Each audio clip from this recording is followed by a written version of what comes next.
Podcast Factory.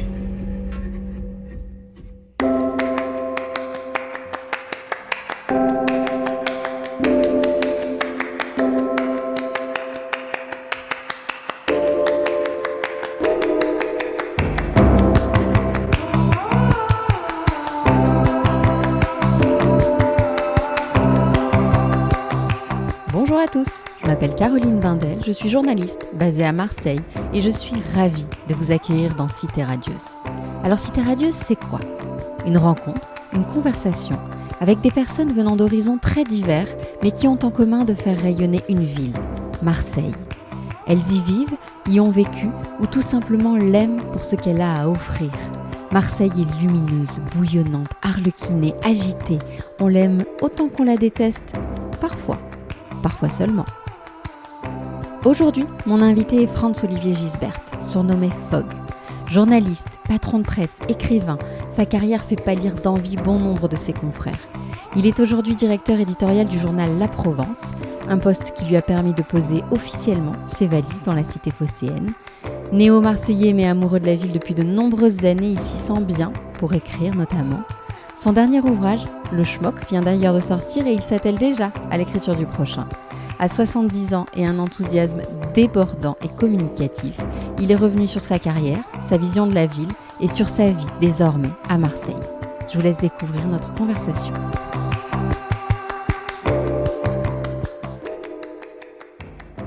Franz, bonjour. Bonjour. Merci de me recevoir dans ton bureau du journal La Provence, où tu exerces les fonctions de directeur éditorial depuis 2 ans maintenant. Alors bien sûr, nous allons revenir sur ton parcours, sur ta carrière de journaliste et d'écrivain. Mais Marseille étant le fil rouge de ce podcast, nous allons commencer par là. Je voulais savoir, quelle était ta première fois à Marseille ? C'était quand ? Et quelle a été ton impression ? Il y a très très longtemps, je ne pourrais pas dire l'année, mes parents avaient acheté une maison, enfin un mât d'ailleurs, un petit mât, à Mérindol, dans le Vaucluse, qui est devenu la maison de famille et dont j'ai hérité. Et ils étaient venus à Marseille pour je ne sais plus quelle raison, parce que je ne me souviens pas très bien. Pourtant, je devais avoir une quinzaine d'années. Et c'est vrai que j'avais été absolument fasciné tout de suite. Par le Vieux-Port, bien entendu, parce que comme on arrive pour la première fois à Marseille, évidemment, on va tout de suite sur le Vieux-Port, c'est la tradition. Je me souviens de la Canebière, je me souviens de la rue de la République, c'est un sentiment d'énorme animation, de grande agitation. Et bien voilà, c'était parti. C'est-à-dire que c'est revenu tout le temps. Et c'est vrai que Marseille est revenu régulièrement dans ma vie. Je venais souvent d'ailleurs, dans mes 20 ans, je venais souvent, et puis à ma petite trentaine, je crois que j'avais même pas 30 ans, Gaston Defferre m'a proposé d'être rédacteur en chef du journal. Mais j'ai vu d'ailleurs le jour même où il me proposait ça, j'étais dans son bureau, j'étais prêt à accepter, et puis je me souviens qu'il a très mal parlé à un de ses collaborateurs, qui proposait un titre et il lui a très mal parlé et il a raccroché parce que visiblement l'autre protestait, n'était pas d'accord avec ce titre débile qu'il avait trouvé.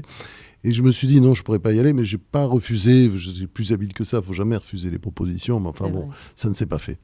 Et puis ensuite Lagardère est revenu à la charge à 2 reprises, une première fois à l'instigation d'Edmond de Charleroux, puis une deuxième fois... C'était, je crois, Lagardère comme ça, lui-même, tout seul. Et puis ça ne s'est jamais fait non plus. Donc il a fallu attendre Bernard Tapie longtemps après, mais c'est vrai que j'avais quitté le métier à l'époque, déjà depuis quelques années. Parce que je suis à la retraite maintenant. Le métier de patron. Hein. On confond souvent le métier de journaliste et le métier de patron. J'ai pris ma retraite pour être journaliste, j'ai pas pris ma retraite pour arrêter de bosser. C'est idiot. Je mourrais en travaillant. Mais en même temps, j'ai pris ma retraite parce que je ne voulais plus être ce qu'on appelle un président, c'est-à-dire quelqu'un qui passe sa vie du matin au soir à écouter les autres, à faire des réunions, Oui, moi, c'est la réunionnite que je pouvais plus supporter. J'ai fait que ça toute ma vie et il faut faire des réunions. Hein. C'est-à-dire quand on dirige une entreprise, si on ne fait pas de réunion, c'est pas la peine de diriger une entreprise, c'est absurde. Donc je faisais réunion après réunion après réunion tout le temps. C'est du matin au soir, je ne sais plus combien quand j'étais au Point, combien j'en avais, mais c'était complètement dingue. Et puis il faut s'occuper des annonceurs, il faut s'occuper de la diffusion, il faut s'occuper d'un journal, c'est une énorme organisation. À partir de ce moment-là, j'ai changé de voie, de nature, et puis voilà, et je profite de Marseille. Et puis un jour, Bernard Tapie a trouvé les bons mots alors, pour te donner envie de revenir. C'était plus compliqué que ça, parce qu'il y a eu plusieurs propositions, mais qui ne me convenaient jamais. Et en fait, moi, je voulais pas... Enfin, comment dire. Oui, je voulais donner un coup de main. C'était un peu ça l'expression, je crois que j'ai employé. Je pensais que c'était... ouais, il y avait besoin voilà, de donner un coup de main, mais pas plus que ça. Je veux dire, j'ai pas la grosse tête. Je me vois toujours un peu partout, d'ailleurs, comme un oiseau de passage, même si parfois je reste un peu. Voilà, ma carrière est derrière moi, de toute façon. Donc je suis pas venu ici pour commencer une nouvelle carrière. C'est grotesque, ce serait vraiment grotesque, à 70 ans. Alors aujourd'hui à Marseille, tu y vis, tu y travailles donc. Ton regard de néo-marseillais m'intéresse évidemment beaucoup. Cette ville est clivante, on l'aime ou on la déteste, c'est le pitch de ce podcast. Toi qui passes une partie de ton temps à Paris encore, est-ce que tu trouves que le discours a changé quand même ces dernières années ? Non. Non, je suis toujours frappé par la... C'est une forme de... On parle de Marseille bashing, c'est même un peu... C'est pire que ça, je pense qu'il y a une forme de haine. C'est marrant, parce que moi, maintenant, comment dire, je suis Marseillais. J'ai jamais été parisien. Avant, j'étais normand. Je suis d'origine américaine. Mon père était américain. Je suis né aux États-Unis. Donc, je me suis jamais senti... comment dire, du milieu parisien, même si, voilà, j'ai fait ma vie, enfin une grande partie de ma vie. Mais c'est vrai que le week-end, je trouvais toujours les moyens de m'évader n'importe où, sauf Paris, qui est une très belle ville, mais je n'aime pas le climat, l'atmosphère, comment dire, oui, c'est une espèce d'état d'esprit qui règne, comme d'ailleurs à New York, ce sont des villes extrêmement concurrentielles, très agressives, et moi, je garde toujours un tempérament de provincial, quoi.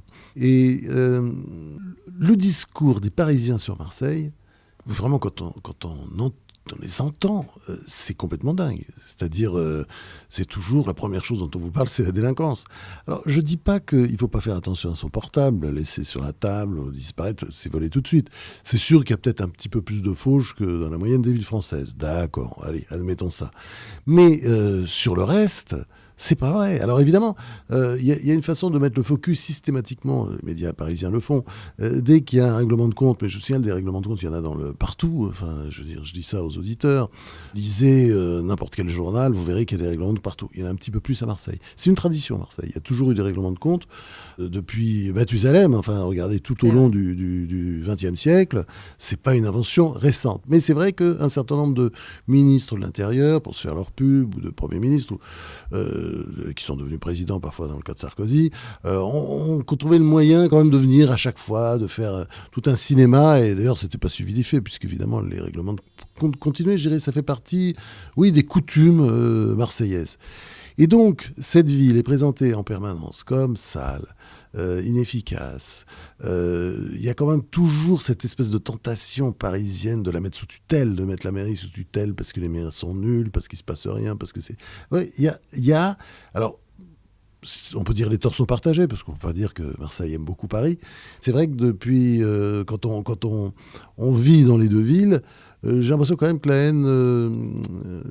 la haine de Paris pour Marseille est plus forte que la haine de Marseille pour Paris. Et maintenant que tu es devenu un ambassadeur de Marseille, tu la défends quand tu es là-bas ? Ambassadeur, j'ai toujours été, parce que j'ai écrit des livres déjà au début des années 2000, où je disais beaucoup de bien de Marseille. Mais, évidemment, je la défends.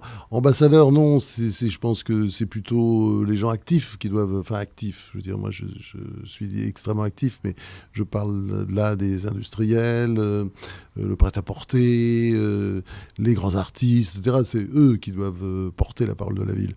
Moi, je fais ce qu'on me demande, j'essaie de faire le maximum, mais c'est vrai que la ville, elle a besoin d'ailleurs de ce point de vue, parce qu'il n'y en a pas assez d'entrepreneurs, enfin de gens qui font des choses et dont on parle, etc. Mais il y en a énormément même. Il y en a de plus en plus. On ne va pas les citer, il y en a de plus en plus. Tu partages ton temps en commun aujourd'hui entre Marseille et Paris ? 5 jours en général à Marseille, 2 à Paris, parfois un petit peu plus à Paris, parfois un petit peu plus à Marseille, parfois c'est juste un aller-retour. Par exemple, là, je vais partir... jeudi soir, tard, et je vais revenir vendredi, fin de matinée. Quoi. C'est très variable. Mais c'est vrai que je vis un peu entre les deux, mais quand même, ma résidence principale, c'est Marseille. Moi, oui, c'est ça, légalement, j'habite Marseille. Qu'est-ce que tu aimes faire quand tu es ici et que tu as le temps ?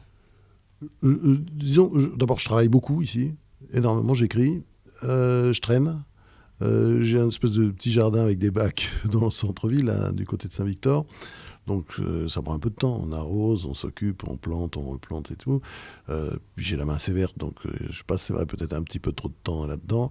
Parce qu'en plus j'ai un jardin, évidemment, à Mérindol où je me rends souvent voilà, je m'occupe des arbres et tout ça. Je traîne aussi.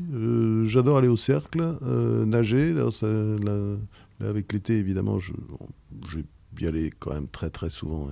Et ça fait partie de mon équilibre. Et puis, voilà, je peux traîner aussi dans les cafés. J'ai plein de copains, en fait.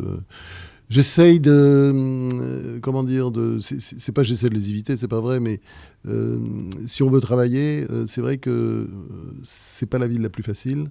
Parce que d'abord, il y a énormément moi, j'ai énormément d'amis ici et qui sont très amusants. Et je suis toujours très heureux quand je suis avec eux. Et c'est vrai que c'est difficile de s'abstraire de tout ça, quoi. Mais j'essaie de le faire, de se retrancher. J'essaie de me retrancher un peu. Parce que sinon, je ferais rien. Alors revenons-en à ton parcours, évidemment. Toi qui as donné envie à tant de journalistes, moi la première, de faire ce métier. Je ne sais pas d'ailleurs si tu as conscience de ça. On y reviendra. Tout commence à Paris-Normandie, si je ne m'abuse. Oui, j'ai commencé très tôt, parce que je donnais un article pour la première fois. Mon premier article, j'avais 17 ans. Ouais. C'était un article sur Roberto Giacometti pour la page littéraire de Paris-Normandie. J'ai eu la chance de rencontrer le rédacteur en chef qui dirigeait ces pages-là, qui m'a reçu et qui m'a dit: ce papier, ça vaut rien, c'est une merde, faut tout refaire. Et il m'a expliqué comment. Il m'a dit: voilà, ça c'est un article d'universitaire, c'est avec 5 idées, 6 idées. Non, un article c'est une idée qu'on déroule. Et au début, il faut une phrase qui accroche, et à la fin, une phrase qui accroche, parce qu'attention, petit, il arrive aussi que les gens commencent les papiers par la fin. Je me souviendrai toujours de cette leçon de journalisme, parce qu'elle a duré très peu de temps, le temps que je viens de raconter cette histoire.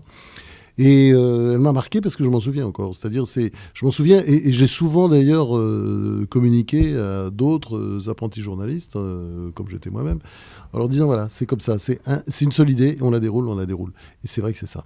Parce qu'à un moment, tu as imaginé être avocat, je crois. Non, mais à l'époque, je ne pensais pas être journaliste. Non, mais je ne voulais pas être journaliste, moi je voulais être écrivain, moi. Écrivain, alors, ma mère, à chaque fois qu'elle entendait ça, ça l'a paniqué. J'étais vraiment le fils à sa maman, c'est-à-dire que je faisais tout ce que ma mère voulait et je voulais pas lui faire de peine. Et quand je lui disais écrivain, ma mère était professeure de philo, très artiste, elle a épousé un artiste peintre, en fait, était fascinée. Voilà, tous ces gens étaient fascinés par la littérature. Mon père lisait énormément. Et simplement, quand je lui disais je vais être écrivain, elle était paniquée, quoi, horrifiée, en disant: mais comment tu vas vivre, c'est affreux. Et donc, pour lui faire plaisir, je trouvais toujours des boulots. Il y a eu professeur d'histoire pendant une époque, après ça a été avocat. Et puis le journalisme, en fait, s'est imposé à moi, sans que j'y pense vraiment. C'est-à-dire j'ai donné un article et l'article, après avoir été refusé, une fois que je l'ai refait, il est passé tout de suite. Giacometti, je l'avais rencontré, quand j'étais enfant, vers 15 ans, tout ça, je l'avais rencontré à plusieurs reprises, même peut-être 5 ou 6 fois. Et voilà, et puis il y avait même une petite photo de moi-même de Giacometti que j'avais prise à l'époque pour un petit journal de lycée. Donc ça avait fait son petit effet. Et puis après, ils m'ont demandé des trucs. Et évidemment, j'ai commencé à faire tous les grands écrivains que j'admirais. Maurice Genevoix, par exemple. J'avais une admiration folle pour ces écrivains, pas seulement à cause de Rabolio, mais aussi ceux de 14, qui est un immense chef-d'œuvre. Après, je pense que je les ai tous vus. J'ai vu à l'époque Louis Aragon, j'ai fait 2 interviews assez longues. Enfin, j'ai fait toute la... Henri de Monterland, etc. Jules Romain, de ces gens, ça n'évoque parfois plus grand-chose parce qu'ils sont morts et parfois un peu oubliés, hélas, parce qu'ils ne méritent pas. Et puis voilà, j'ai fait mon petit... j'ai commencé comme ça et j'ai pris goût. Et puis alors, ils m'ont dit: tiens, tu pourrais pas faire un remplacement cet été parce que voilà, on a besoin, c'était en 1968. Je dis très bien, parce que je pensais aller en vacances aux États-Unis et il me fallait un peu de sous.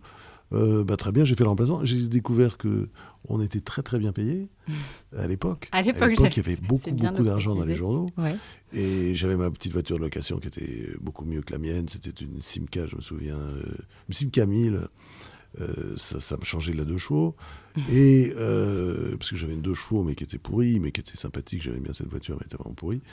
En fait, voilà, j'ai commencé comme ça. Et puis, de fil en aiguille, voilà. Et puis, je continuais. Et puis, ils m'ont dit: page littéraire, tiens, tu peux pas augmenter un peu, et puis tiens, mais tu vas aux États-Unis, pourquoi tu ne ferais pas un reportage? Je suis revenu avec un reportage sur les Black Panthers, etc., etc. Vous voyez, enfin ça c'est les années suivantes.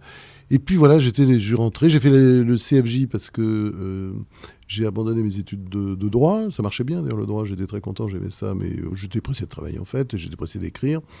Et voilà, après la vie m'a emmené.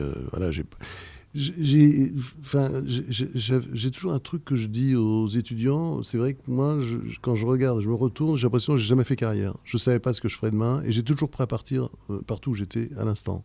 Je suis modeste quand j'arrive dans une entreprise, et surtout quand on est tout en bas de l'échelle, mais je suis toujours prêt à partir. C'est-à-dire, je fais des compromis tout le temps, s'il faut faire des compromis, mais à un moment donné, je me cabre et puis je m'en vais, et je fais pas d'histoire d'ailleurs, mais ça m'est arrivé plein de fois dans ma vie, ça. Et je pense qu'il faut pas faire carrière, parce que l'idée de je vais rester toujours dans le même truc, je vais monter les échelons, ça, ce sont pas des vies. Franchement, j'ai toujours regretté souvent quand j'ai quitté les journaux où j'étais, j'ai regretté évidemment beaucoup, parce que j'avais des amis, des habitudes, mais j'ai jamais regretté d'avoir quitté les journaux, quoi. J'ai jamais regretté les nouvelles expériences. Alors c'est marrant parce que c'était ma question suivante, parce que j'allais dire, pour faire vite, le Nouvel Obs, le Figaro, le Point, évidemment. Ensuite, tu deviens patron de presse. Tu avais un projet de carrière, une stratégie, où tout s'est enchaîné un peu comme ça, à force de travail. Mais voilà, tu m'as répondu en fait. J'ai jamais réfléchi à ce que j'allais faire plus tard. Et c'est bizarre quand, à un moment donné, tous les regards se sont tournés vers moi. En 1985, j'étais au Nouvel Observateur, qui était dans une crise considérable.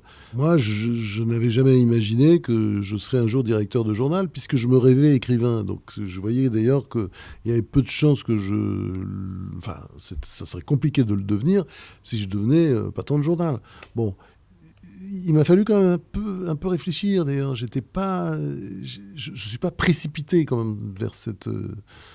j'ai accepté la promotion, mais je dirais pas, j'ai mis un peu de temps, il a fallu quand même une nuit de réflexion, j'étais un peu remué. Bon, j'ai accepté, et c'est vrai que toutes les propositions ensuite se sont enchaînées, je suis parti. Bon, j'ai un caractère parfois un peu compliqué, je reconnais, j'accepte les compromis, puis brusquement je me braque. Au Nouvel Observateur, les relations avec Jean Daniel étaient moyennes, plus que moyennes, c'est-à-dire, quand le journal s'est mis à marcher, même très fort, c'est devenu compliqué. Mais bon, après, j'accepte ça, je lui en ai pas voulu.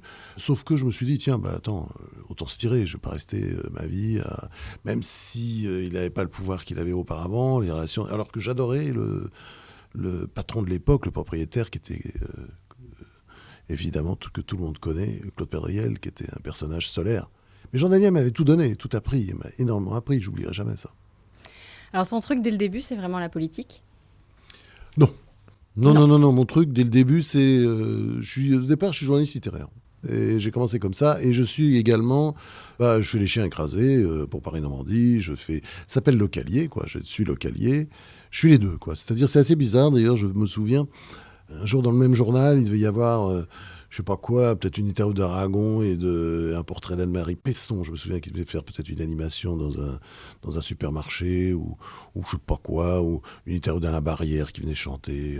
Voilà, j'étais, très multicarte et je m'intéressais à tout et puis je faisais les sports, etc. Quand je suis arrivé à Paris-Normandie, j'ai fait également des reportages à l'étranger, beaucoup de choses comme ça. Et puis au Nouvel Observateur, ça s'est fait assez vite parce qu'en fait, il y avait un trou au service politique. Et donc, très vite, ils m'ont placé là. Mais j'ai commencé comme journaliste social. J'ai fait plein de choses différentes. Et puis, je faisais des papiers sur l'astronomie, des tas de machins. Et puis, brusquement, je me suis mis sur la politique. Et là, j'ai travaillé d'arrache-pied. Ça t'a passionné ? Oui, j'aime beaucoup la politique. Mais je suis pas, a priori... c'est l'image que j'ai parce que forcément... j'ai eu des gros succès et puis finalement je suis toujours revenu un peu vers la politique. Mais j'ai eu une période où j'étais correspondant du Nouvel Observateur aux États-Unis. C'est une période absolument merveilleuse, j'ai fait plein de trucs. J'ai interviewé, j'ai portraituré énormément de grands acteurs, des Clint Eastwood, des choses de toutes sortes. J'ai suivi des faits divers aussi, j'ai fait plein de faits divers dans ma vie. Donc d'abord je dirais toujours, il n'y a pas de son métier dans le journalisme, je m'intéresse à tout, j'ai fait... Oui, je vois pas dans quel domaine j'aurais pas été. C'est amusant, hein, parce que si j'avais conservé tous mes articles, ce que je n'ai pas fait, je pense qu'il n'y a pas un domaine dans lequel je n'ai pas écrit. Vous savez, le journalisme, sa bonne définition, c'est toujours... c'est parler bien de choses qu'on ne connaît pas. C'est-à-dire, il faut avoir une sorte d'esprit de synthèse, une modestie, que, hélas, les confrères n'ont pas toujours, et essayer de synthétiser les choses, et ça veut dire du travail, mais il ne faut pas tomber dans l'illusion qu'on est plus compétent, parce que je me souviens, c'est un souvenir très fort, d'ailleurs, c'était en 1979, j'allais interviewer le plus grand spécialiste du sommeil de l'époque, Michel Jouvet, qui était français, qui était à Lyon, était un personnage considérable et travaillait beaucoup sur le... c'est lui qui avait inventé le mot de sommeil paradoxal pour le rêve. Il faisait beaucoup d'expériences, c'était un personnage fascinant. On fait l'interview et puis je suis pas au milieu, il me dit de toute façon vous avez fait vous qui avez fait des études de biologie, etc. Je dis pas du tout, jamais. Moi je suis complètement littéraire. Et non, figurez-vous, non, j'ai lu un peu de doc avant. Et j'avais lu le Que sais-je, je me souviens, sur le sommeil. Et puis 2-3 autres trucs comme ça pour être quand même bien armé avant de le voir. Mais c'était quoi ? C'était une journée de travail avant de le voir. Quand même, j'avais pris soin de travailler. Mais c'est ce que j'ai toujours fait. C'est-à-dire, de toute façon, moi je pense que ce qui fait vraiment la différence dans ce métier, c'est le travail. Il y a ceux qui travaillent, il y a ceux qui ne travaillent pas. Alors il y a eu, et il y a encore d'ailleurs, la télé. Des émissions littéraires comme Culture et Dépendance, des émissions politiques chez Fogg. Et puis, l'année dernière, tu as rejoint la bande d'Ardisson. Alors, la télé, elle est venue, mais la télé est venue à moi sans que je frappe jamais à sa porte. Ouais. D'ailleurs, j'ai pas hésité, c'est assez drôle, c'est venu comme ça, un petit déjeuner. Jean Ernalier venait de mourir. Il avait une émission littéraire qui s'appelait je sais plus quoi, Dance Club ou un truc dans ce genre-là. Et puis le patron d'M6 avec qui je petit déjeunais, mais pas du tout pour ça, c'est-à-dire on parlait d'autre chose, me dit non, parlez pas d'autre chose, c'est-à-dire moi je pensais que le petit déjeuner était qui était provoqué par lui. C'était pour me proposer des partenariats avec j'étais au Figaro à l'époque. Donc je pensais que c'était ça. Et puis en fait, pas du tout. C'était est-ce que ça vous intéresse ? Et j'ai dit comme ça, alors je réfléchis toujours un petit peu avant, j'ai dit spontanément oui, parce que c'est une émission littéraire, ça m'amusait. Je revenais à mes premiers amours. Et donc j'ai tout de suite pris cette émission qui s'appelle Le Gai Savoir. J'ai dû faire ça 2 ans, ou peut-être plus, je ne sais plus. Et ça a marché si bien que le patron de France Télévisions, Marc Tessier, qui était un type absolument extraordinaire, que je ne connaissais pas d'ailleurs, me harcèle, me dit voilà, il faut venir. Et puis je ne suis pas allé la première année, mais j'y suis allé la deuxième année. J'y suis allé la deuxième année, donc c'était pour faire Culture et Dépendance. Et puis après, j'ai fait ça assez longtemps. Puis après, je suis allé sur la 5, où j'ai fait une émission qui s'appelait Chez Fogg. Après, je suis revenu sur France 2, mais à chaque fois, on me demandait, quoi. Je n'étais pas du tout à frapper aux portes. D'ailleurs, si on me demande rien, je ferai rien. Vous voyez, Salut les terriens, c'est pareil. On est venu te chercher. Bien sûr, c'était copains, c'est pas pareil. Ça, c'est une bande de potes. C'est-à-dire Thierry Ardisson, son producteur, Stéphane Simon sont des vieux copains. Donc c'est venu comme ça, naturellement, quoi. C'était plus l'occasion de se retrouver. De toute façon, moi, j'ai jamais cherché le boulot. Enfin, c'est-à-dire, j'ai pas frappé aux portes. Si je suis venu au Figaro, par exemple, quand j'ai quitté l'Observateur, c'est le Figaro qui m'a proposé. Donc, j'ai pas frappé aux portes. Je suis pas mis sur le marché. Je me suis jamais mis sur le marché. Et puis après, quand j'ai quitté le Figaro, moi, j'avais 3 propositions, mais je voulais laisser venir un peu. Puis finalement, j'ai choisi Le Point et j'ai bien fait. Alors, impossible évidemment d'évoquer ton nom sans parler de tes romans. On en a déjà parlé. 18 en tout, si je ne me trompe pas. Je ne sais pas du tout. Je n'ai pas compté. Il faudrait que je compte. C'est incroyable. Alors, les Marseillais ont forcément peut-être en tête L'Immortel, qui revient sur une des grandes figures du milieu marseillais, puis qui a été adapté au cinéma. Mais il y en a tant d'autres. Parfois, un par an. J'ai regardé. Où trouves-tu le temps de faire ? Comment tu travailles ? Comment tu écris ?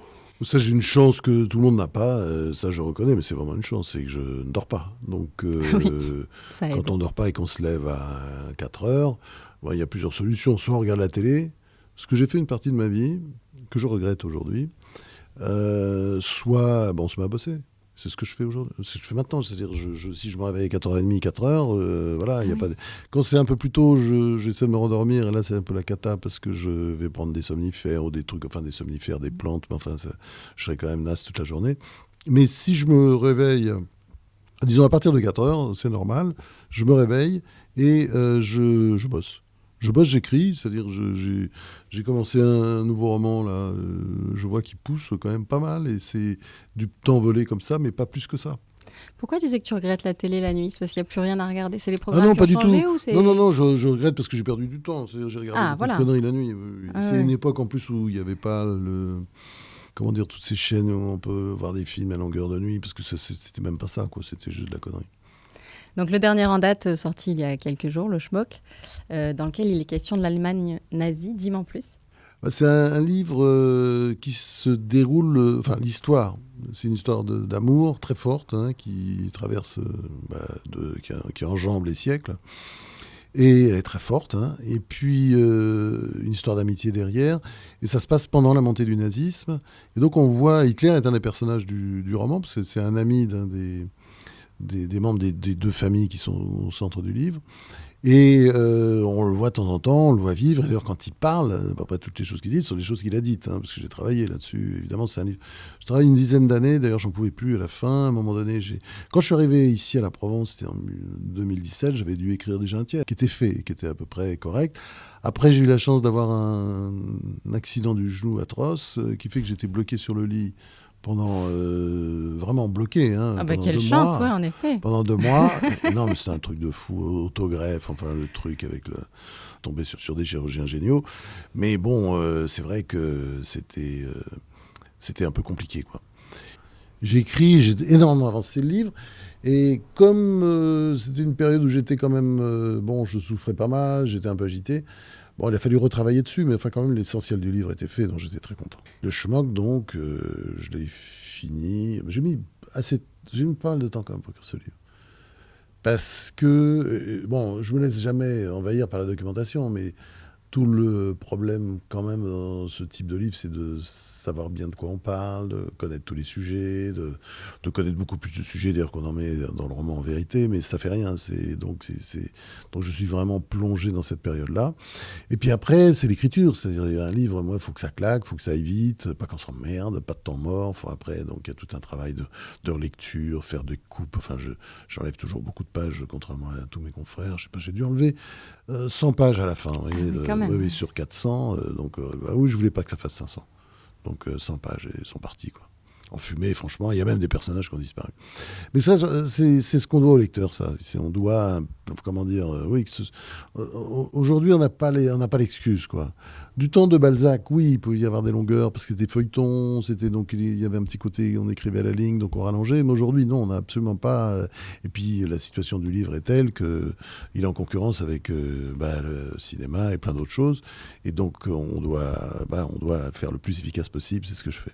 Donc l'idée c'était quoi aussi? Donc c'est cette histoire d'amour et d'amitié et tu te poses la question de savoir comment le nazisme en fait a pu alors ça on peut dire ça comme place. ça, effectivement, pourquoi, comment c'était possible, comment des gens bien, des Allemands respectables ont pu laisser passer, laisser faire. On voit très bien dans le livre, c'est parce qu'ils n'ont pas cru, ils ont cru qu'il ne arriverait jamais au pouvoir, qu'il était trop con, qu'il était trop fébrile, trop fou.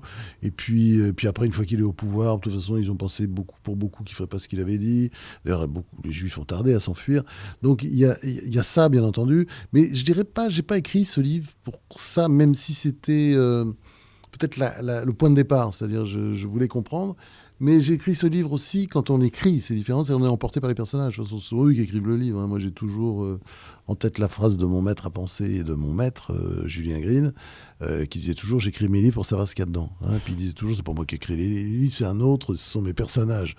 Un connard de critique, comme ça, critique, enfin, oui, a fait une espèce de polémique avec lui ridicule, comme quoi, ça y est, il avoue qu'il a des nègres. C'est pas ça, c'est ce qu'il voulait dire. Il voulait dire juste qu'il écoutait, il entendait des voix et que voilà, il écrivait ses livres comme ça sous la dictée. Ce qui est un peu mon cas. C'était lui d'ailleurs qui m'a appris à travailler comme ça. Et tu te poses la question de savoir comment le nazisme a pu monter. C'est trop facile de dire, d'essayer de faire une comparaison avec ce qui se passe un petit peu en Europe. Je ne l'ai pas fait du tout dans cet état d'esprit-là, mais de toute façon, il y a des nazis partout, des nazis et fascistes dans le monde aujourd'hui. On regarde, attention, nazis de droite, nazis de gauche, hein, il y a beaucoup de nazis de gauche. Et puis, du côté des religions, alors on est très servi en ce moment. Donc, je pense que c'est toujours possible, évidemment. Après, je n'ai pas voulu faire des comparaisons avec aujourd'hui, bien entendu. Ça, c'est absurde. Mais ce que peut nous apprendre cette période, en tout cas, c'est que l'histoire, là, quand elle est vraiment horrible et bien dégueulasse, comme c'était le cas du nazisme, et qu'elle est bien en marche, eh ben, on la voit pas venir. Enfin, il y a beaucoup de gens qui la voient pas venir. Et beaucoup d'Allemands n'ont pas vu venir. C'est juste incroyable. Et c'est pas vrai. Le grand soutien des Allemands pour les nazis, c'est une légende. Quand on voit la dernière élection, les nazis, ils obtiennent, avant de prendre le pouvoir, ils obtiennent plus de 30%. toute l'erreur, ça vient de la droite qui était au pouvoir et qui a pensé qu'en les mettant justement en leur donnant les rênes, ils se casseraient la gueule rapidement. Ces vieux trucs politiques, ça. On va lever l'hypothèque, on n'en peut plus de ce machin, et ils perturbent le jeu, sont des fous, etc. On va les mettre au pouvoir. C'était Hindenburg qui a fait ça, qui était le général de la guerre de 14-18, commandant en chef, etc., qui était devenu président. Et mais un truc qu'il n'avait pas prévu, c'est qu'il allait mourir. Voilà. Et la messe était dite. Et ouais. Hitler a pris le pouvoir. Alors le Schmock est sorti il y a 3 jours, là, on enregistre, et tu me dis que le prochain est déjà écrit à peu près à Sia. Non, quand même pas. Non, il n'est pas déjà... Non, il Mais t'es dessus. commençait bien commencé. Oui, c'est ça, il est bien commencé. C'est souvent le cas, tous les écrivains font ça. C'est-à-dire, on est passionné par ce qu'on écrit et on n'aime plus trop le livre qu'on a publié. Et c'est à ce moment-là qu'il faut assurer la promotion et en parler. Mais on est complètement sur l'actuel. Et on écrit toujours des chefs-d'œuvre. Mais une fois qu'ils sont publiés, on les aime plus. Pourquoi donc on ne reconnaît pas ces enfants. Je sais pas, c'est bizarre, c'est très étrange, mais je crois que c'est vrai dans plein de métiers. Je crois que c'est vrai des tableaux, parce que j'ai des amis peintres qui m'ont parlé comme ça, et puis je crois que c'est vrai aussi pour la musique. Je crois qu'on est toujours sur le truc qu'on est en train de faire, et moi c'est vrai que le roman que je suis en train de faire m'amuse, m'intéresse. Tu peux nous dire sur quel sujet ou pas ? Ça se passe à Marseille, je peux dire. Ah, génial. Voilà. On en reparlera. Justement, on allait revenir à Marseille. Est-ce que tu as des habitudes ici, des lieux à recommander ? Tu parlais du Cercle des Nageurs tout à l'heure, qui est une institution véritable à Marseille. Ouais, moi, j'ai pour nager, la mer, et puis la pizza le soir, quoi, c'est ça, j'aime bien. C'est très familial. Moi, j'aime bien le côté très familial, quoi. C'est une petite famille. J'ai une famille là-dedans, c'est marrant d'ailleurs. J'aime beaucoup le cercle. Après, j'ai des petits restos comme ça que j'aime bien, oui, bien sûr. Il y a le Ruby Rosa rue Sainte, c'est Patrick Martin qui le tient et j'aime bien ce qu'il fait. Tiens, il y a un restaurant tout près de chez moi là, qui s'appelle le Carousel, ou le Petit Carousel. C'est la famille Lecoq là, qui fait la ruche aussi, rue Sainte. C'est bien. À midi, j'étais au Sépia. Qui est une belle adresse, 2 rue de Vauvenard, là au-dessus de Pierre Puget. Sinon, j'aime bien. Beaucoup. Puis j'aime beaucoup les petits restos, quoi. Il y a un petit resto cambodgien qui s'appelle. Voilà. Alors, les lieux. Non, j'ai cité le cercle, parce que les cercles, c'est bon. Après, les lieux, j'aime bien me promener, j'aime bien marcher. Pas forcément au panier, j'allais beaucoup au panier autrefois. Maintenant, c'est plutôt des endroits un peu la plaine ou dans des trucs assez bizarres. J'aime bien aussi faire mes courses rue Paradis. Ça, c'est parce que, évidemment, je lutte pour le maintien de... Voilà, là, je fais partie du comité de défense de la rue Paradis. Enfin, j'en fais partie mentalement, bien entendu. Et puis, j'aime marcher aussi. Je marche beaucoup dans Marseille. Je marche énormément. C'est vrai que je suis capable de faire... je peux faire facilement 10 km par jour. Ah ça, oui. je fais. Oui, c'est important. Je suis quelqu'un qui faisait beaucoup de sport. Et les types, quand ils arrêtent de faire du sport, c'est pas terrible, quoi. Et je peux pas en faire parce que j'ai les os pourris, comme tous les mecs qui ont fait beaucoup de sport. Donc tu marches. Je marche, c'est la solution. Qu'est-ce qui t'exaspère à Marseille ? Le Marseille bashing des Marseillais eux-mêmes, c'est-à-dire qu'ils sont toujours en train de débiner leur ville. Enfin, qui en même temps l'adore. Si un étranger se commet à critiquer immédiatement, ils vont lui faire la guerre. Mais je trouve qu'ils n'ont pas tout à fait conscience de vivre dans un... c'est une sorte de... Pour moi, c'est vraiment un lieu merveilleux. Alors évidemment, il y a beaucoup de souffrance. Il y a beaucoup de gens qui sont... parce qu'une ville, il y a plus de pauvres qu'ailleurs. Il y a des tas de choses qui ne vont pas. La saleté, tout ce qu'on veut, les transports, tout ça est très compliqué. Mais quand même, il y a une qualité de vie incroyable. Et je dirais en grande partie due aux gens, due aux Marseillais. Parce qu'il y a... Le Marseillais, je dis toujours, son signe de reconnaissance, c'est quand même toujours le sourire. Il se marre. Moi, je fais... un peu dans certains bistrots le matin, prendre un petit café, je vois, c'est quand même toujours des conversations. Comment dire, il y a peu de haine. Il y a peu de haine, je trouve. Peu de haine. C'est ça qui me frappe beaucoup dans cette ville. C'est contrairement à ce qu'on raconte, c'est vrai que c'est une ville, il y a peu de haine. Effectivement, c'est marquant. Ça change de Paris. Ah oui. Ouais. Est-ce que tu souhaiterais t'impliquer davantage d'une manière ou d'une autre ? Dans la vie marseillaise, non. Non, ça, la politique, surtout, faut pas m'en parler. C'est vrai qu'on a parlé à une époque, dans les années vers 2010, par là, tout ça, comme j'étais beaucoup là, mais j'ai vraiment dissuadé tout le monde, mais c'est même pas la peine d'y penser. Non, moi, je suis... voilà, moi, je fais mon métier... je le ferai jusqu'à la fin de mes jours, j'écrirai, mais non. Enfin, en même temps, s'impliquer, oui, si c'est globalement pour défendre l'image de Marseille, chaque fois que je peux le faire, je le fais. C'est-à-dire, à Marseille, c'est vrai que souvent les gens s'arrêtent en voiture, brutalement, ils freinent devant moi pour me dire bravo, continuez, parce qu'ils m'ont entendu dire, je sais pas quoi, parce que j'ai toujours défendu, oui, je défends toujours Marseille, l'image de Marseille, parce que ce qu'on raconte, ça relève de la calomnie en permanence, quoi. On a l'impression de vivre dans un bouge, enfin, une succession de bouges. Alors je dis pas, oui, il y a de la misère, bien sûr, mais enfin bon, c'est pas que ça, quoi. Il y a aussi, puis ça avance, puis ça bouge, puis je sais pas, enfin, c'est tous ces connards, même y compris à Marseille, quand ils font du Marseille bashing, je sais pas, ils n'ont jamais été du côté, par exemple, d'Euroméditerranée. Il faut regarder ce qui se passe là-bas. Puis d'ailleurs, c'est le problème aujourd'hui de la rue Paradis, parce qu'on voit très bien qu'il y a un nouveau centre qui est en train de naître, c'est Autola-Joliette. C'est un centre. Il va y avoir 2 centres. Ça va être compliqué à vivre pour, évidemment, les commerces de l'ancien centre, mais il se passe quelque chose. Et c'est pas plus mauvais, parce que ça évite aussi que les Marseillais s'éloignent, aillent faire leurs courses à Pétaouchnok. Ça va changer un peu la donne. Bon, il y a les terrasses du Vieux-Port qui attirent beaucoup les jeunes, mais c'est vrai que moi, je suis plus attiré par les docks. En face, j'adore les docks et je traîne beaucoup. Ça s'appelle ça les docks villages. Il y a un petit côté comme ça, oui, on passe d'un truc à l'autre. J'aime beaucoup, je trouve que c'est une vraie réussite. Tu vas faire plaisir à un ami commun, Marc Pietri, du coup. Oui, mais qui a conçu tout ça, et c'est pas à lui, hein, maintenant, je crois que c'est au Crédit Agricole, mais c'est quelque chose, c'est une vraie réussite. C'est une vraie réussite parce que c'est un endroit où c'est très agréable de marcher. Et bon, après, les commerces, il faut que ça trouve, enfin, il faut que certains trouvent leur voie. Mais c'est en train. Mais encore un peu de boulot, je pense, pendant quelques années. Mais à la fin, on aura un truc formidable. Et puis, surtout, c'est un lieu de resto. Et je crois que c'est ça aussi. Les gens, ils vont bouffer là. Alors, pour finir, Franz, le traditionnel questionnaire de Cité Radieuse. Si Marseille était une image? Oh, je veux dire, c'est très con, mais tout le monde l'a déjà fait. C'est la mer. C'est pas très con. Bah oui, c'est une image, oui, c'est bleu, tout bleu. Oui, pour moi, c'est ça. Hein, alors, la ville est blanche, hein, quand on va à la Bonne Mer, là, et qu'on regarde, on est frappé de voir comme la ville est blanche, beaucoup plus blanche qu'on aurait pu penser. Mais non, moi, c'est quand même le bleu. Si Marseille était une chanson? Le ciel, le soleil et la mer de François de Gueult. Ça fait penser à ça, oui. C'est une belle chanson, c'est marrant, cette chanson, moi j'adorais quand j'étais gosse. Ça ne va pas me rajeunir, mais je trouvais que c'est une très très belle chanson. Tiens, j'ai envie de l'écouter d'ailleurs maintenant. Je vais la... Juste après, on l'écoute. Tu veux pas la fredonner? Non, c'est pas ton truc, la tout à l'heure, non, c'est pas mon truc, mais je l'ai pas entendu depuis si longtemps que je crains de la faire trop mal. Si Marseille était un film? Oh, bah ça forcément, c'est forcément la trilogie de Pagnol, parce que ça résume tout, ça résume l'esprit marseillais.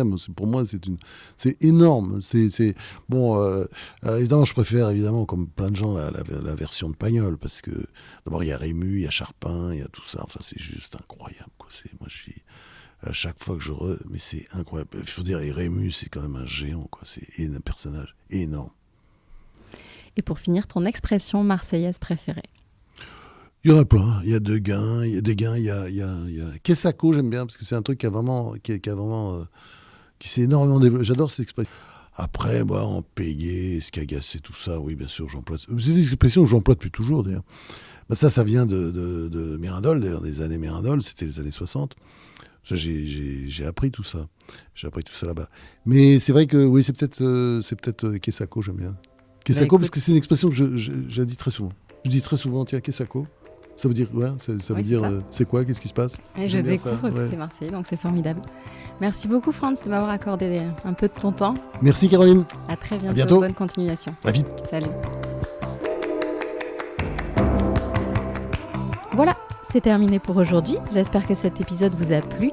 N'hésitez pas à me faire vos feedbacks et à laisser des commentaires sur iTunes. Abonnez-vous pour ne rater aucun des prochains épisodes et connectez-vous, il y a plein d'applications pour ça. Ocha, Deezer, Spotify, SoundCloud, voilà, vous pouvez me retrouver partout et emporter avec vous un petit peu de Marseille. Je vous dis salut et à la prochaine fois.